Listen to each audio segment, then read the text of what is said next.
জুৰিয়াৰ কছাৰী গাঁৱত ভূমিকেন্দ্ৰিক সংঘাত মাটি দখলৰ বাবে দুই ফৈদৰ মাজত প্ৰচণ্ড যুদ্ধ। অভিযোগ মতে প্ৰায় ৭০ বছৰ ধৰি ভোগ দখল কৰি থকা জাকিৰ হুছেইনৰ এডোখৰ ভূমিত মতিপুৰ বাহিনীয়ে হাতে হাতে দা লাঠি লৈ আক্ৰমণ কৰি বেদখল কৰাৰ চেষ্টা চলায়। জাকিৰ হুছেইনৰ নামত মাটিৰ নথি পত্ৰ থকা স্বত্তেও মতিপুৰ বাহিনীয়ে অবৈধভাৱে সেই মাটি বেদখল কৰাৰ চেষ্টা চলায়। ইতিমধ্যে জাকিৰ হুছেইনে ঘটনা সংক্ৰান্তত জুৰিয়া আৰক্ষী থানাত এখন এজাহাৰ দাখিল কৰিছে। এজাহাৰত উল্লেখ কৰা মতে ৰূপহী ৰাজচক্ৰ বিষয়াৰ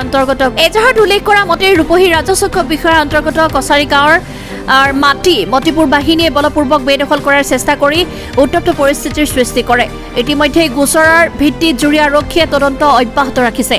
জুৰিয়াৰ পৰা মুক্তাৰ হুছেইনৰ report, Assam north east news live.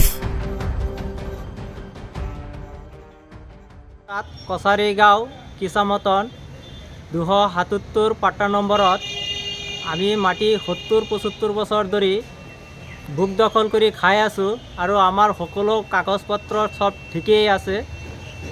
Motibur Rahman, আলালুদ্দিন, Zakir Hussain,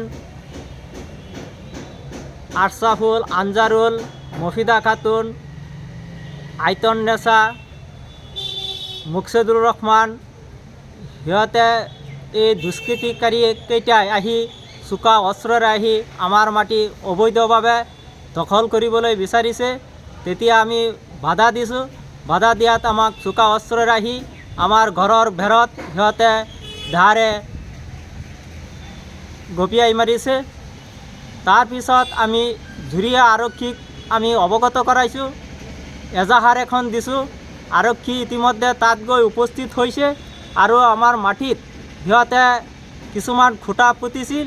সেই খুঁটিকেইটা তাৰ পৰা উঠিয়াই দিয়া হৈছিল আৰক্ষীৰ সন্মুখত, আৰু আৰক্ষী যোৱাৰ পিছত সিহঁতে আকৌ সেই মাটিখিনি অবৈধভাৱে আহি মাটিখিনি আকৌ খুঁটি পুতি থৈছিল।